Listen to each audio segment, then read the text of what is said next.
Let's take a look at what we have on tap for this week. So, the 14th, Monday, we're starting with overhead squats.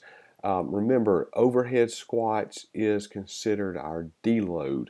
And a deload is whenever we take off for a week from lifting heavy in a particular movement so those muscles can have time to recuperate and come back even stronger. The overhead squat is not as taxing on the legs. It all hinges on your core and your shoulder stability. So that's how it is able to be a deload week because it's not as heavy on your legs. In saying that, one thing I really want you to concentrate on in the overhead squat tomorrow is your core and your shoulder stability. So whenever you're in the bottom of that overhead squat, if you start feeling shaky, if you start feeling like you're going to drop it, I want you to immediately think tight core. Or I want you to immediately think press up, because that's going to activate your shoulders. Now, if you're like me, you can only think of one thing at a time. So I would choose to think of one of those.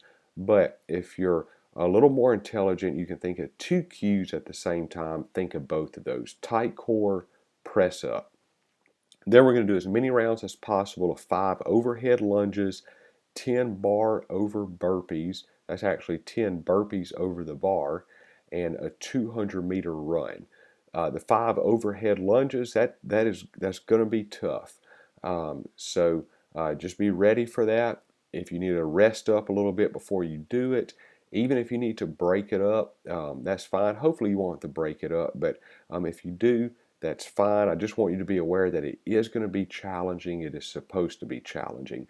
95 and 55 may not seem like that much, but once you start doing this, it's going to be tough. Then on Tuesday, we're going to do snatch. We're going into a full snatch. 90% is very, very heavy. If you're feeling great, you're going to be able to hit that 90% with no problem. If you're not able to hit your 90%, that's okay. Don't get frustrated. Just drop down the weight a little bit. We want you to be able to hit these reps. And then if you're not able to squat, we want you to go even lighter and just work on quickly getting under the bar and getting into that position because it's really going to help your flexibility to work in that position. Then we're going to do something called the bear complex. Some of you may or may have not done this. It's I'll do the best I can to explain it in words, but what you're going to do is a power clean or a clean. Then you're going to stand it up and press it over your head. Then you're going to bring it back down onto your back and you're going to do a back squat and then bring it back up and press. So that's one. So you're going to do as many of those as you can in 6 minutes. This is going to be a great workout. It's a full body workout. You're gonna get caught up because of the weight. You're also gonna get caught up because of the endurance. So it's gonna be a great workout. On Wednesday, you're gonna deadlift. That's pretty heavy. Remember, the deadlift is not going to count unless your back is flat. So we don't want any rounded backs. It's not anything to get excited about whenever you do a deadlift with a rounded back, no matter how much weight it is. So make sure you keep that back flat. Then we're going to do a workout called hang on, a partner workout. So you're going through this one time through in order, 50 deadlifts, kettlebell swings, and then toes to bar. But there's a catch. When your partner's doing the deadlift, the other partner is going to be hanging from the pull-up bar. And then whenever they're doing toes to bar, the partner is going to hold the top of the deadlift. Then on Thursday, we're going to do 4 rounds of a 1,000-meter row, 400-meter run, and 15 V-ups. So some good aerobic work and core work.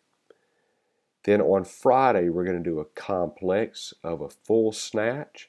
You're going to hold onto the bar, do a snatch from the high hang, again full, then you're going to overhead squat it.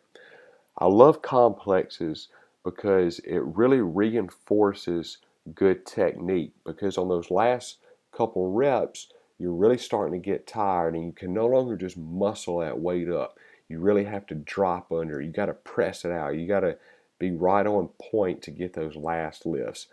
Second reason I like it is because of the endurance. Once you do this and it's heavy and you put it down, you're going to be out of breath. So it's also a great conditioning tool. Then we're going to do open workout 13.2. It was 5 shoulder to overhead. So you can press, push jerk, push press, then 10 deadlifts, and then 15 box jumps. You're going to do as many rounds of that as you can in 10 minutes. On Saturday, we're going to do another partner workout. You're going to split up a 1 mile run, 21 clean and jerks, 800-meter run, 21 clean and jerks, and run a mile. So you're not going to run together. You're going to split those up however you would like. On the clean and jerks, I want this to feel pretty heavy. So don't scale it down just so you can get through it faster. If you can do that weight, even if it takes you a while, even if you and your partner are having to rest a good bit, that's fine. I want you to do that. So it's really two very opposite ends of the spectrum here. There's going to be aerobic stuff with the runs.